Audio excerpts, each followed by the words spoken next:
thought I had it fixed. What's it doing? It says reconnecting, and generally right after that, I will lose sound and microphone. But Oh, so far, I'm good. all right. Well, we're going to go ahead and get started. If you guys wouldn't mind, just reposting the space, get more people in here. But I want to get through the chapter, and then we will open it up for discussions as our usual arrangement. So in the last chapter, we introduced Herbert Pell, Pell, and he's going to play a reoccurring theme for basically a large section of the rest of the book. Very interesting fellow. And just as a reminder, he was a personal friend of FDR's that wanted to work in the aftermath of World War II for the State Department, and they didn't want to have anything to do with him because he had a completely different opinion of how the war crimes and trials needed to be set up. So that's kind of where we're going today. Okay. It says that he was very impressive as far as a physical presence. He was 6 foot 5 inches tall, weighed 250 pounds. He was very wealthy and very handsome. And he stood out anytime that he was in a meeting or in a crowd because of how well spoken he was. The Pell family fortune can be traced back to the 17th century land grants that gave his ancestor, Sir John Pell, much of what today is the Bronx and Westchester counties in New York. Pell's mother was an heiress to the Lorillard tobacco empire and also a major investor in New York real estate and industry. For Herbert Pell, Rockefellers and Morgans was considered new rich. Pell had what some called a difficult personality. He was very obstinate. He was convinced of the rightness of his cause and basically didn't keep his mouth shut. He was a leader determined to shape events in accordance to what his vision of right and wrong was. He was, as it turned out, one of the handful of men in the US government who were brave enough and bullheaded enough to risk their careers to bring Nazi criminals to justice at a time when such actions were unpopular and with most of the policy elite in Washington, D.C. In the end, Herbert Pell was to sacrifice his diplomatic career rather than abandon his principle. He had from an early age shown a rebellious streak. He had dropped out of Harvard to pursue a life of travel and study. By the 1920s, Pell had lost whatever faith he may have had in the American business community. Quote, the destinies of the world were handed them on a plate in the 1920s. Their pig-like rush to immediate profits knocked over the whole feast in 9 years.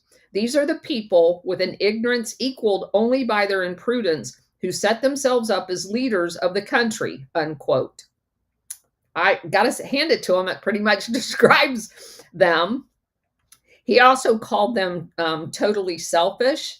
And Arthur Schlesinger Jr. said, but the aristocrat at least thought of his grandsons while the bourgeois thought only of himself. The Pell family estate at Hopewell Junction, New York, was just down the Hudson River from Roosevelt's home, and the two families had been friends and business associates for generations. Franklin Roosevelt encountered Bertie Pell, as FDR called him, at Harvard, where Roosevelt had completed college in 3 years at about the same time Pell dropped out. Pell emerged as an important supporter of Roosevelt's progressive faction of the New York Democrat Party and served briefly as a congressman from the Manhattan Silk Stocking District. In 1936, Roosevelt named Pell vice chairman of the D&C committee. After the victory, Roosevelt appointed Pell to sensitive ambassadorial posts in Portugal and later Hungary. FDR's conflicts with the Foreign Service dated back to the first days of his administration. The disputes often centered on what to do with the Nazi Germany, and sometimes Pell had been involved. Roosevelt had come to distrust the European division of the State Department, which disagreed with FDR's politics.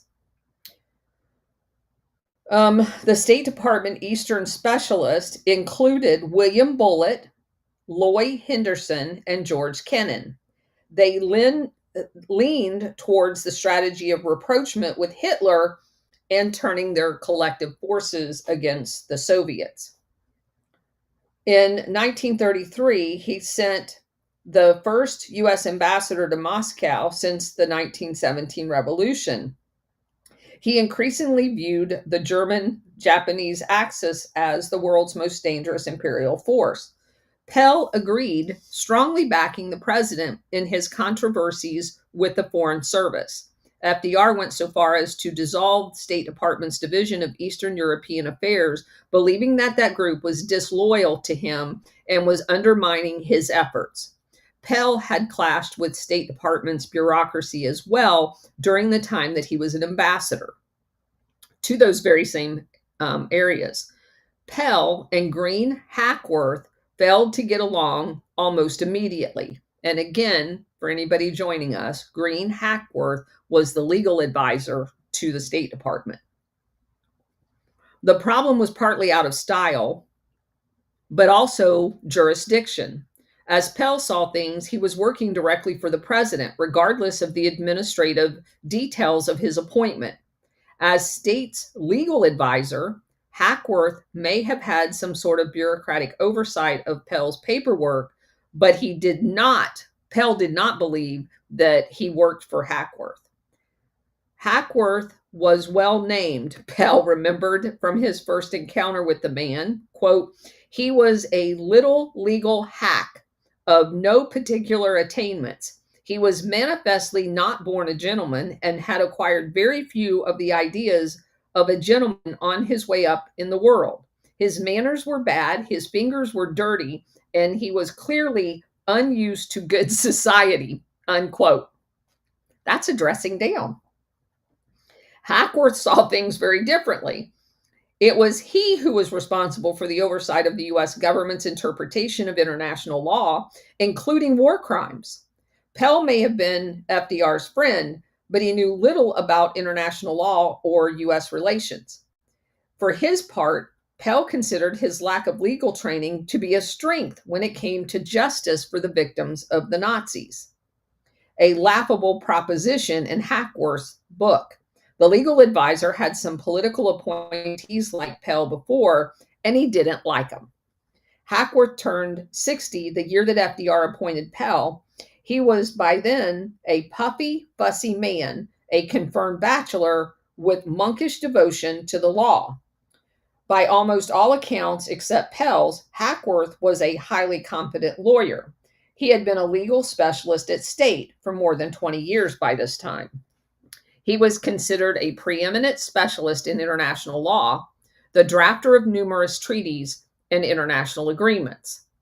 Hackworth had served simultaneously at the State Department post and also as a U.S. judge of a permanent court of arbitration at The Hague.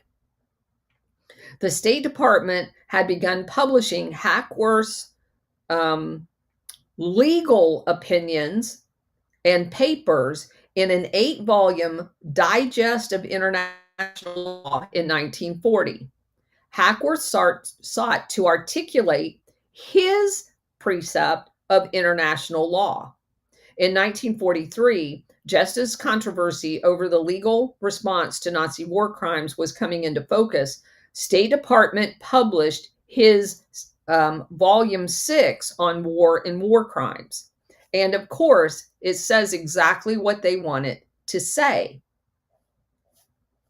He basically embraced the legal status quo, and he basically believed that whatever happened in a country, no matter how atrocious it was, could not be treated as a war crime.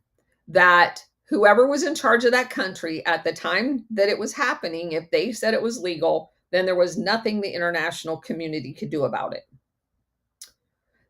The impact of war on commercial relationships was one of his focuses. This included subjects like licensing companies under the Trading with the Enemies Act.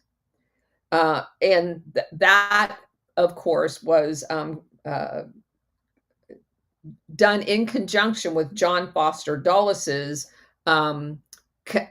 opinions, because that was his expertise, and the complexities of determining whether a multinational corporation was a quote unquote foreign company and subject to government seizures, because obviously there was this huge big thing about subsidiaries for Ford and the Rockefellers and all of those people that during the interwar period had invested in companies that basically helped Germany rebuild.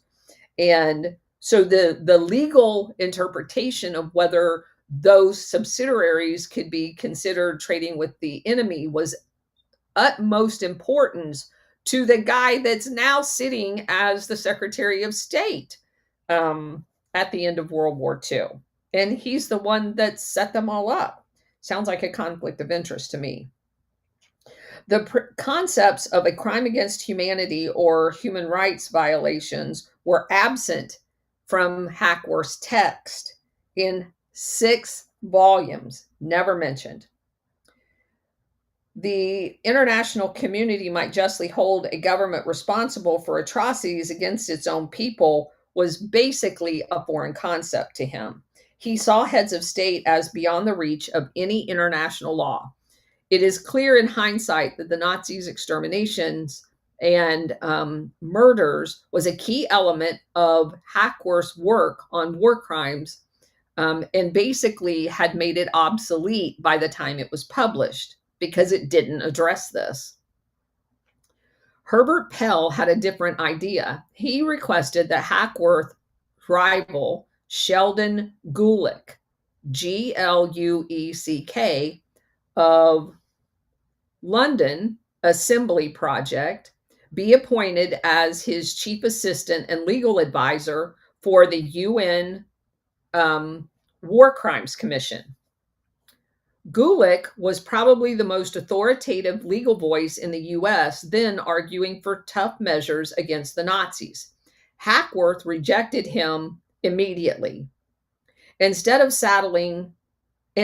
he saddled Pell with a guy by the name of Lawrence Preuss, Preuss, who was a young university lecturer whose qualifications for the new post included a confidential agreement with Hackworth to channel all derogatory information about Pell back to Hackworth.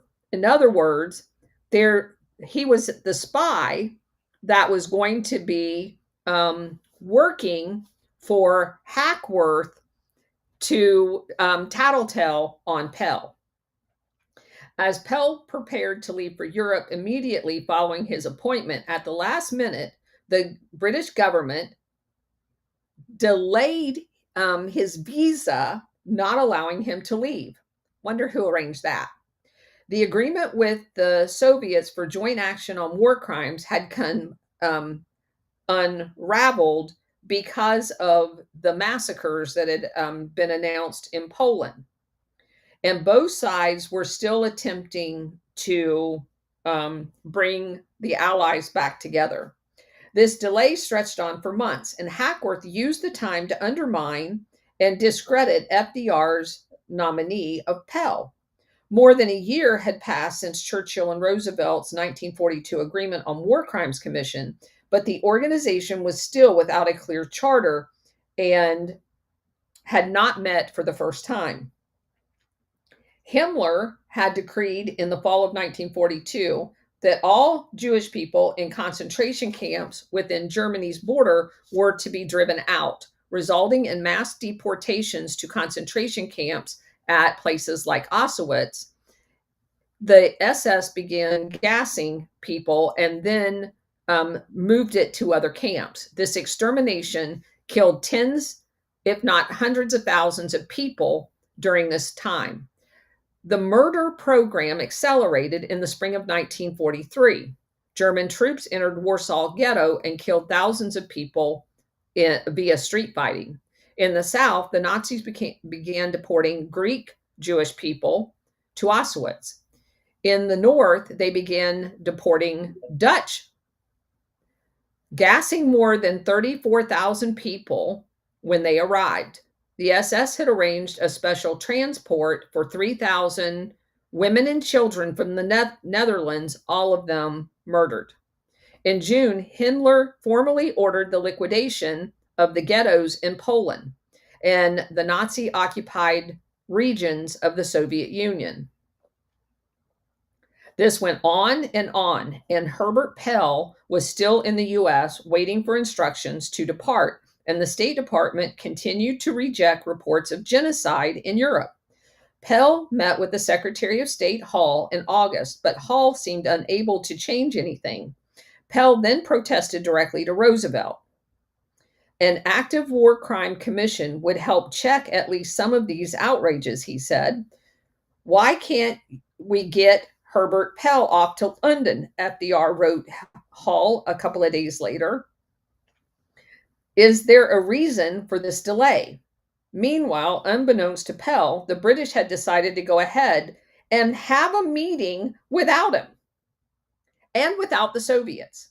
The Foreign Office cabled Washington twice in September, asking that the meetings necessary for actual formation of the commission begin at the end of the month. Both communiques ended up on Hackworth's desk, and he never told Pell that they were proceeding with the meetings. A new problem had arisen as Hackworth saw things. Popular anger against Nazi atrocities was pushing the Allies into a more sweeping grant of authority to this War Crimes Commission. He did not want that to happen. They were contemplating the narrowly worded declaration of the previous October. Hackworth's vision of the commission was the narrowly defined version. It would conduct a study, hold a few meetings, prepare a report, and go home, not hold anybody accountable. Even though the UN War Crimes Commission had not yet met, the scope of plans for its operation gradually grew as Nazi crimes continued unabated. The British Foreign Office had from the beginning used this committee as a shield to ward off criticisms of its failure to do anything, especially open up Palestine to Jewish immigration, or to take any other measures to slow down the atrocities. The public protests became desperate and more pressing in both Britain and the United States. Hackworth's apprehensions about the organization increased as fast as the group's authority on paper began to expand. The plans now outlined by the British was quite different than what they had agreed upon. And sending Pell into this expanded variation of this commission was frightening to Hackworth. Its potential impact on foreign affairs had increased well beyond the original expectations. Hackworth played for time. He quietly arranged for the U.S. ambassador in London, John Wynant, W-I-N-A-N-T, to attend the first War Crimes Commission instead of Pell, who they're still leaving in the United States. There were only two conditions. Our representative, Pell, is not to become the chairman under any circumstances, Hackworth said, and Pell was not to be informed of the gathering until it was all over. The first War Crimes Commission meeting took place in October 20th, 1943, and consisted of formal introductions of representatives from the various countries and discussions of arrangements for future meetings. Ambassador Wynant represented the U.S. There was no voice from the Soviet Union. Herbert Pell remained in New York, unaware that it was even taking place. The central purpose of the group, the UN War Crimes Commission agreed, was to investigate and record the evidence of the war crimes, identifying individuals responsible for those crimes whenever possible. The commission was then to report to the governments concerned the cases that apparently had enough evidence for prosecutions. They were then to serve these documented cases to an international grand jury for war crimes trials. That's Hackworth's worst nightmare. Pell soon learned of the meeting and descended on Washington in a fury. Hackworth was out of the office that day, but Pell cornered a junior assistant and gave him an earful. He furiously dressed down the young man and said he now knew of the earlier telegrams from London. He demanded to know when he would be given permission to leave and when he would be formally briefed by the department on his mission. He, meaning Pell, stated that in the absence of instructions, he would, should the occasion arrive, act on his own initiative and would be given a very strong hand, and that he would take the initiative. Pell dismissed the legalistic approach to war crimes that he had been given as the official statement of the State Department. Instead, he linked his role on the commission to the broader issue of war and the unresolved question of what was to be done with Germany following the defeat of Hitler. Pell warned that German business cartels had been instrumental in Hitler's rise to power and the execution of the war. And unless the seemingly monolith was dismantled, it would provoke yet another war. For Pell, a sweeping program of war crimes prosecution of Germany's economic elite was not simply a matter of justice, it was necessary to stop it from happening again. Quote, I believe that the business of my committee will be to take its part in the great effort to prevent a third war, rather than merely to act as an instrument of vengeance for past wrongs, unquote. He wrote that in a statement to Secretary of State Hall in November 1943. The first thing is to make it clear to every last German in the world that war is not profitable. Unless prompt and severe justice is done, they will go back to their old ideas. 5 years after the end of this war, Germany, unless tremendously restrained, will be relatively far stronger than it is today.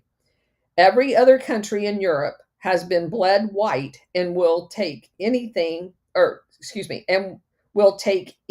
from 30 to 50 years to recover. It is almost impossible to believe that Germany will be reduced to anything like that extent. Quote, I hope that you want the War Guilt Commission to go as far as it can and to be as tough as possible, unquote. That's still in that same letter to the Secretary of State. Pell's dispute with Hackworth was more than just a clash of personalities. Pell called into question a decade of his writings and defied his status as the principal American arbiter of everything international law. Worse, Pell's analysis had a certain compelling logic to it, that Pell's disrespect could come from a man whom Hackworth regarded as an overbearing political appointee and a diplomat, ignorant person, proved to be reason enough for Hackworth to seek to engineer the unruly ambassador's dismissal, regardless of what the president wanted.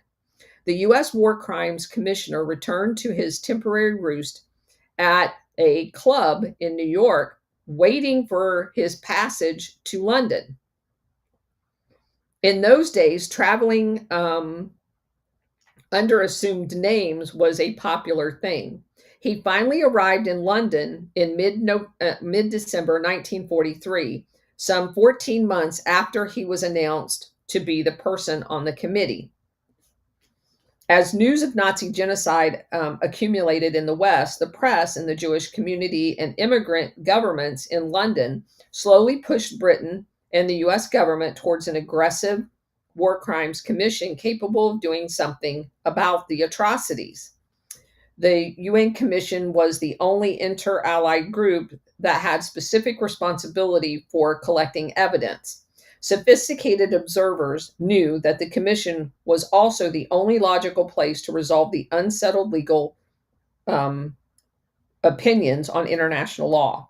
There was hope in many quarters that a strong active war crimes commission could become an anchor for psychological warfare campaigns aimed at saving at least as many people as they could for the remainder of the war. Let's see. At the same time, though many other Germans and officials in the Axis satellite states were less committed to genocide, indeed, some had had second thoughts after hearing some of the dispatches of what was going on inside of Germany. U.S. intelligence reported as early as the spring of 1943. This is evidently inspired by the announced determination of the UN to punish people guilty of war crimes. Apparently, these German officers were responding to Allied radio broadcasts saying that they were all going to be held accountable. So it was actually having the exact opposite effect on some people than what Hackworth was worried about. Equally important, strong public action by the War Crimes Commission during the war would almost certainly arouse further demands from citizens of the Allied countries for substantial action against Nazi crimes. R. Borden Ream's fear of such a reaction, it will be recalled, had led him to attempt to suppress all news of the war front. Presidential advisor Adolf Burl and some members of the OSS became convinced the Allied psychological warfare stressing just and sure punishment for war crimes would slow the pace of their crimes in Germany, Hungary, Romania, and other Axis states. But Green Hackworth used legal technicalities to spike the OSS efforts of using that propaganda twice. The British War Cabinet again confronted the question of whether to go ahead with tough campaigns aimed at deterring Nazi atrocities in the fall of 1943, when British forces discovered a new mass grave on the Greek island of Kos.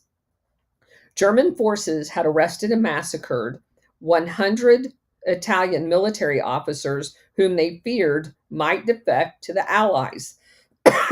William Churchill seized the news at the next meeting of the British War Department and proposed the Big Three issue a declaration of the upcoming Allied conference in Moscow, pledging to pursue Nazi war criminals to the end of the earth.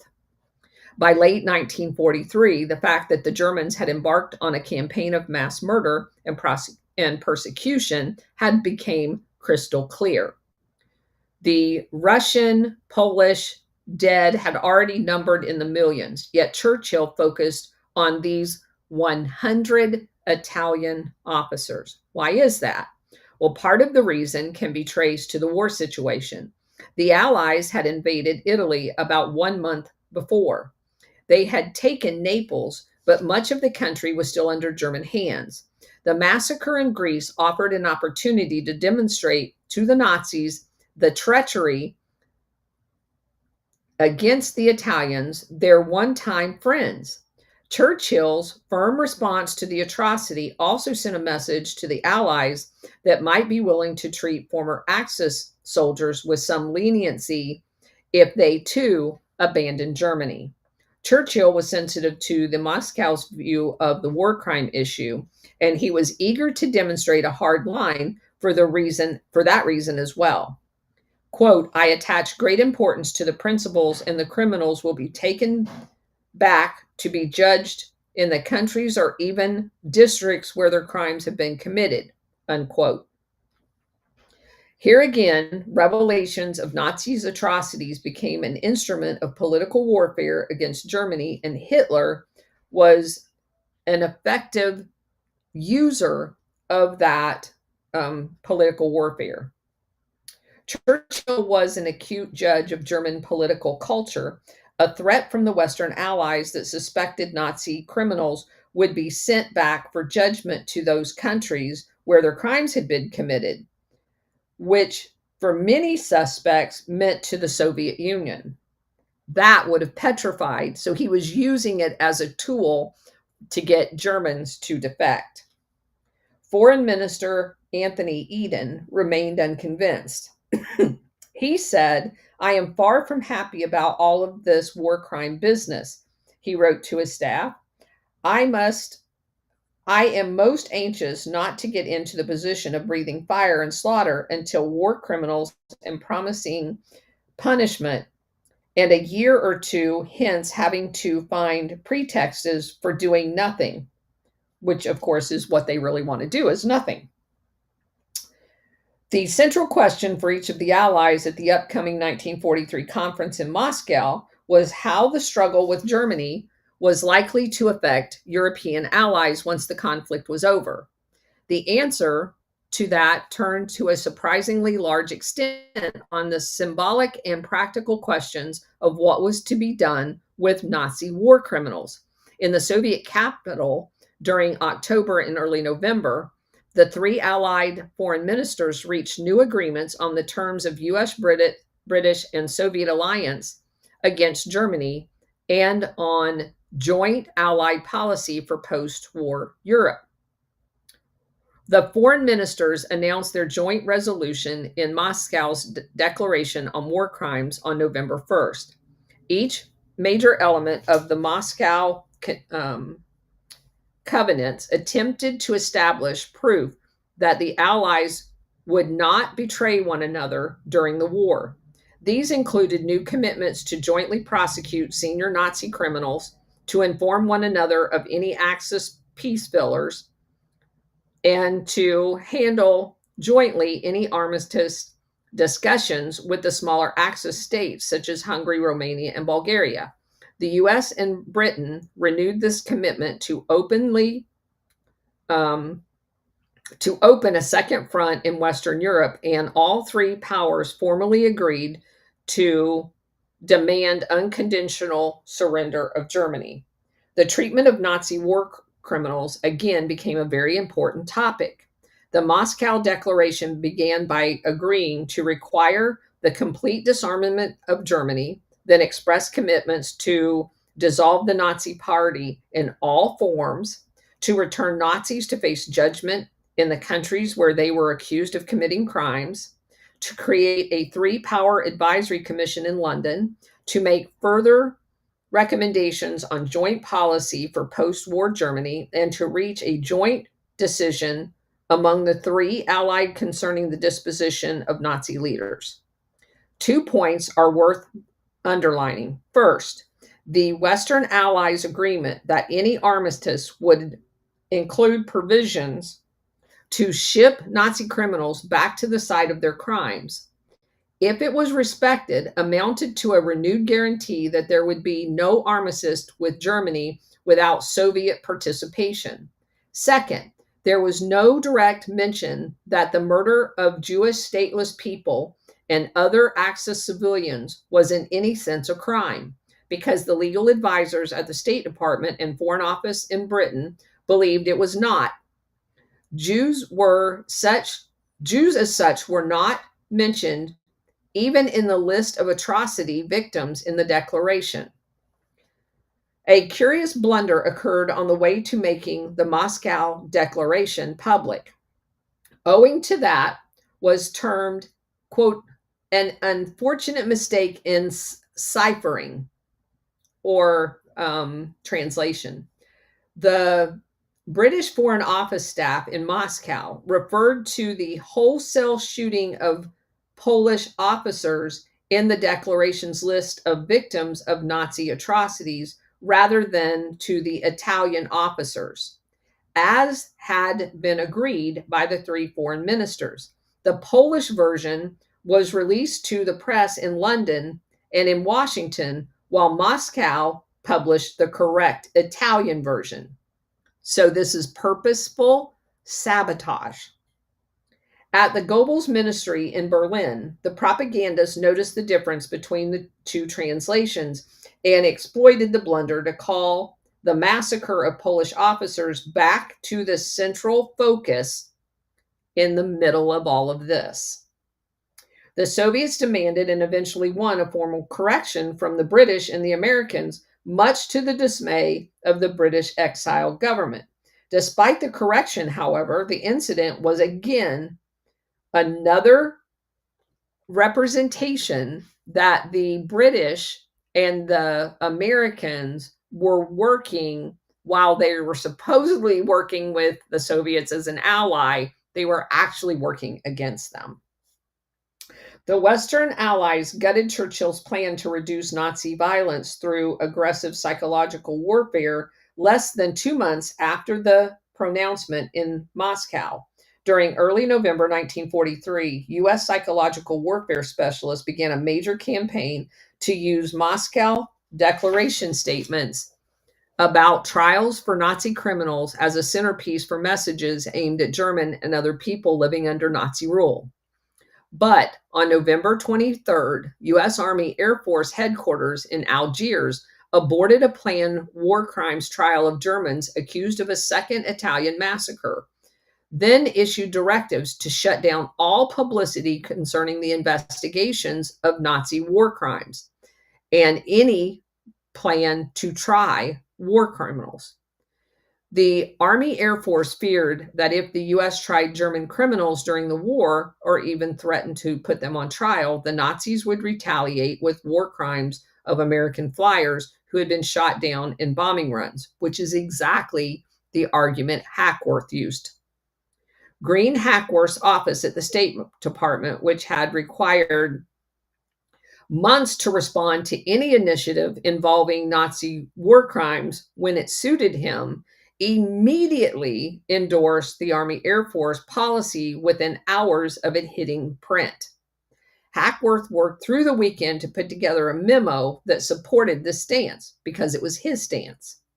The State Department, this is what it said, the State Department agrees most emphatically with the Air Force headquarters decision against publicity in connection with the capture, collection of evidence, and trial of war criminals. This was in a cable that he sent to Algiers. Any temporary propaganda advantage that might be gained from such publicity would completely overbalance by the danger of reprisals against American prisoners of war. From that point until the end of the war, the claim that any action against Nazi crimes might risk American prisoners came back to this document and the position of the Army Air Force. The conflict within the Allied camp over failure to respond to Nazi atrocities was at last coming to a head.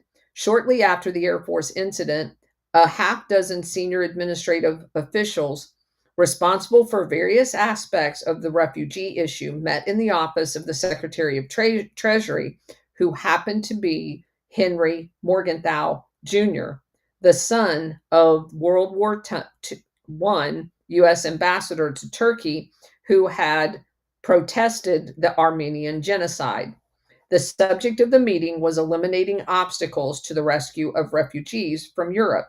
Members of Morgenthau's staff were at the moment tracing State Department policy concerns in Europe over the last 4 years.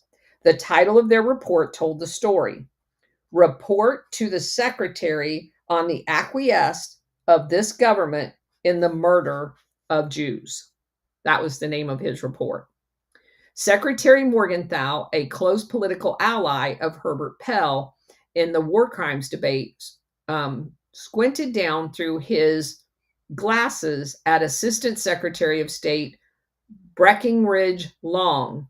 The two officials had frequently locked horns over what to do about Nazi Germany, and both knew that this confrontation could not be put off any longer. Long insisted he was doing everything possible to rescue refugees and that rumors questioning his commitment were untrue. Morgenthau, in his diary, noted, quote, "I looked him right in the eye. Well, Breck, as long as you raise the question, we might as well be a little frank. The impression is all around that you particularly are anti-Semitic," unquote. Morgenthau knew that a handful of Long's aide at state had for years systematically denied U.S. visas to any Jewish person seeking one. They also suppressed intelligence about what Hitler was doing to undermine the efforts of any documented Nazi atrocities. Recently, he had learned that Long's group at state had sabotaged the deal that could have purchased survival for 70,000 Romanian Jewish for a mere 170,000 in Romanian currency. Long choked and denied Morgenthau's charge. Let's see. He was a man whose indiscreet praise of Mussolini and Italian fascism during the 1930s had once made headlines, talking about Breckinridge. He was not about to permit himself to be pinned down on the wrong side of this issue. He attempted to blame an assistant for the paperwork delays that had buried the Romanian plan. But Morgenthau continued. The position of Long's group, it seemed to him, was identical to that of the British Foreign Office. At bottom of both institutions had resigned themselves that what the secretary had recently called diplomatic double talk, cold and correct, and adding up to a sentence of death for everyone involved. Okay, that's it for today. Can I ask you a question? Sure. When do you think Russia really had the aha moment when they realized this was all pin the tail on the donkey and they were the donkey?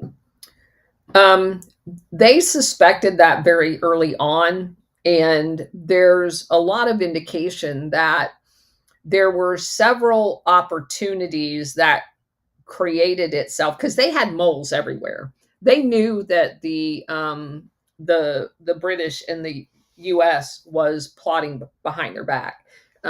There's a lot of indication of that, a lot of examples of that.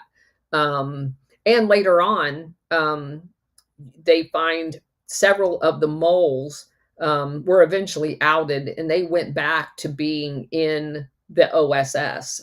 So they knew. And that's why in many cases you see them pressing the issue and making them commit in public to supporting that.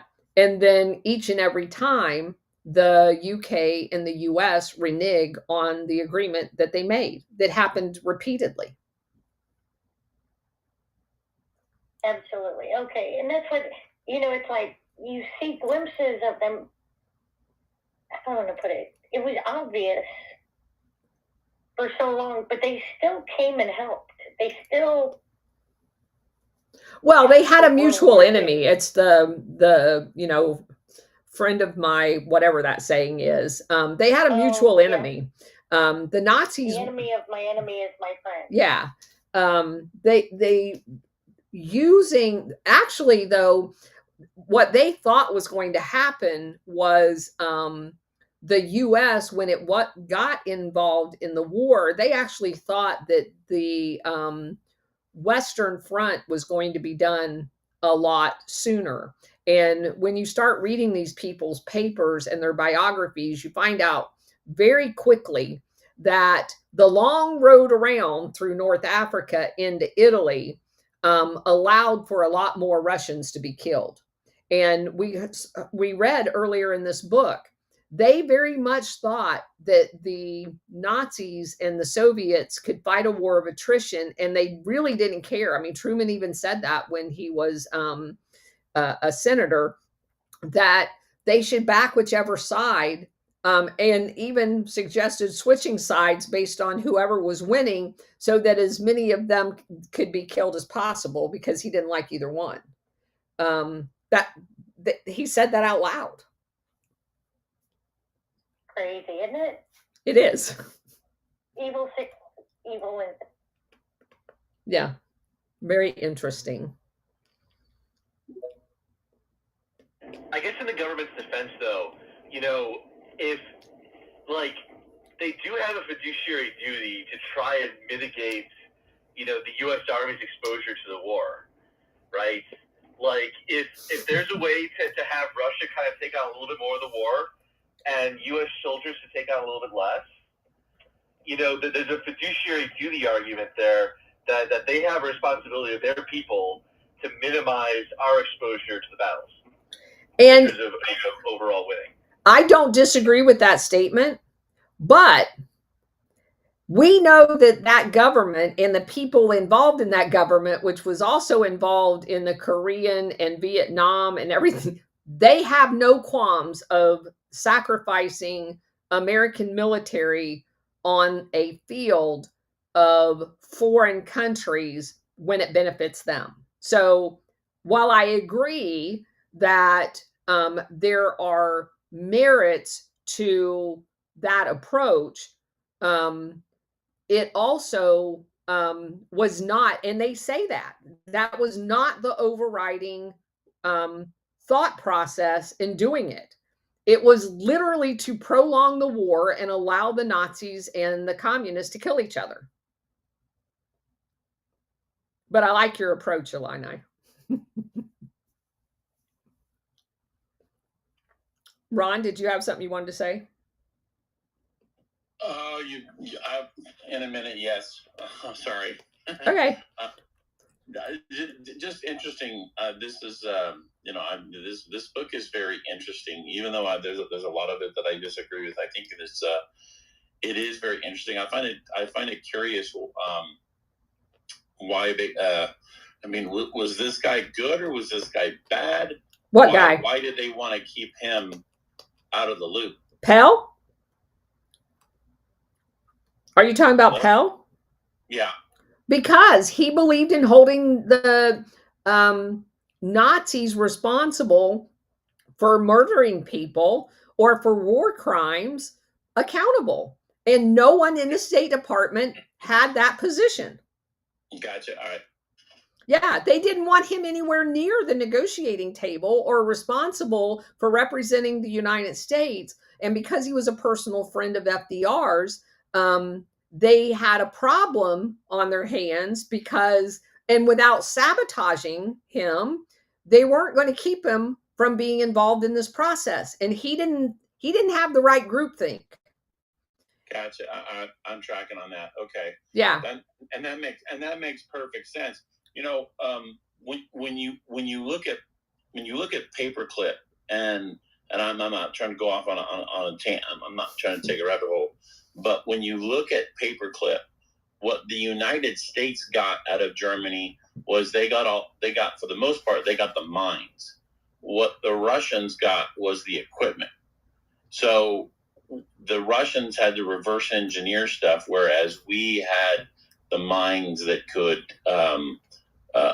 make it from scratch, which I think is one of the reasons why we saw such a significantly faster increase in technology, for, at least militarily. Now, that's not to say that the Russians couldn't produce good, good military hardware, but they were just, they're still far behind us. Well, I'm going to push back a little bit. Who went to space first? Not us. Well, no, that's true. They had their entire space program was ahead of ours. No, I can't argue that. So yeah, I honestly don't think that the Russians. It's just an interesting dynamic between them and the distribution of the scientists around the world, because no one ever actually talks about where all of the other countries were that they were scattered to. It wasn't, I mean, we ended up sending them all over. There were some in Japan, supposedly our mortal enemy. They went to Egypt, they went all over. Very, very interesting. That whole. It's interesting to say that. There's I know you're familiar with the YouTube channel Eyes Wide Open, and I was actually trading tweets with him today, and he put a book up that was that talked about what was it? It was about Japan and how they let me find it here because it's actually a big deal. It was damn it, I can't find it, but it was a book about how we were like essentially all the things that were going on in Germany were also happening in Japan. They just let these people go because they needed them for future uses of either making military technology or whatnot. So it just parallels what you're talking about in this book with Germany. Well, we've talked about that a lot, actually. When we did the Asian theater on our Around the World tour, the lack of accountability, because they had a similar tribunal to Nuremberg, and it was conducted exactly the same way. They threw a token few people that amounted to nothing, and they left all of the actual war criminals alone, because the actual war criminals, that Cadona and that Yakasuto or whatever his name was used as part of the World Anti-Communist League for setting up the quote unquote anti-communist effort of stay behind networks throughout Asia. They used the Asian theater after World War II was set up. Excuse me. Exactly. They had their own version of Gladio over there. And it was set up just like NATO under in Europe. I found the name of the book. It was called An Occupation Without Troops by Glenn Davis. And I'm trying to find it. It's impossible to find, but it's talking about the exact same thing. But anyway, it's fascinating when you see all of the connections to what those two people were doing, and then their roles, because they basically ran the mafia in Japan afterwards. And they were in bed with Chiang Kai-shek and the whole drug things. They were in bed with Reverend Moon and the Moonies over in Korea. It's crazy. Yeah, absolutely. Okay. Anybody else? No? Okay. Hopefully everybody got to see, if you have not seen it, the video that we did at 11 with the Ghost of Base Patrick Henry and Warhamster and I would highly recommend sometime this weekend y'all watch it. It is an amazing show. We talk about Ukraine, we talk about and Russia, we talked about Pakistan and India, and then we talked about Israel and Iran, which looped us right back around to the Israelis' participation in Ukraine. So it was an excellent kind of around the world tour of all of what we have began calling these post-World War II countries that are set up to create a strategy of tension and friction points. It kind of encapsulates that entire concept in less than 2 hours. It was an amazing show. I really enjoyed it. Oh, if only you would have just said something about that last night. Just teasing. I'm not feeding them. They're animals, you're Ron. not. I'm I not know feeding you're not. them. That was a joke. Yeah. That was a joke. Yeah, I know. Like, people over on Rumble said it was absolutely amazing and that you should do it more often. They really enjoyed it. Oh, cool. I didn't get to hear it yet, but it is a good show. It is definitely a good show. And I love doing shows with those two amazing people. So, anyway, appreciate everyone being here today. And let's see, I don't have anything scheduled this weekend. So for now, we will be back on Monday at 4:00 for our next chapter. And the next chapter is the present ruling class of Germany. And that goes into it gives you an overview of what was going on in Germany and what needed to be protected because it connected back to the United States.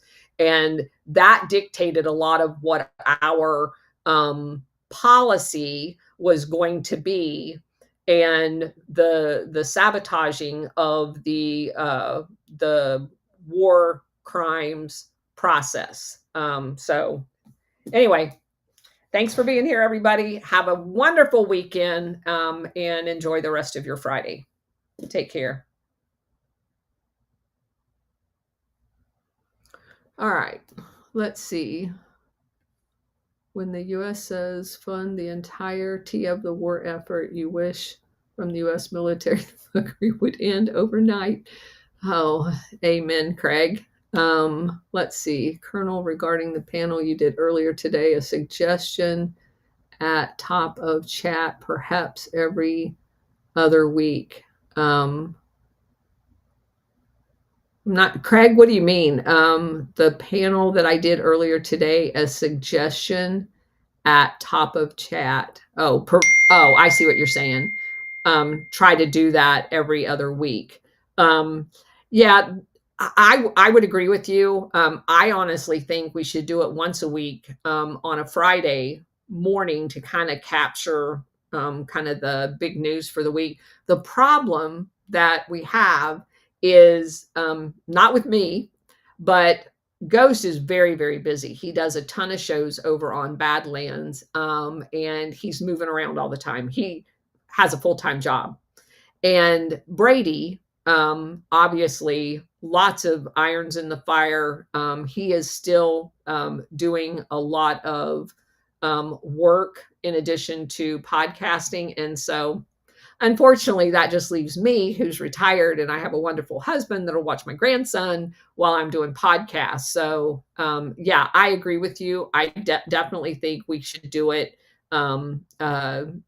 more often, and we are going to try. And we did collectively agree off camera after the show that our next show will be on Syria, and that we are going to try to capture the significance of what that means strategically to everyone. And we hopefully will get that done maybe next Friday. That's kind of what we're going to shoot for. So thank you for that. And I'm glad you guys enjoyed it.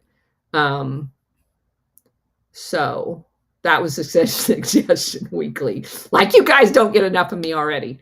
Yeah, I love doing shows with those guys. We all come at it from a completely different angle, and it's fun. So glad you guys enjoyed it.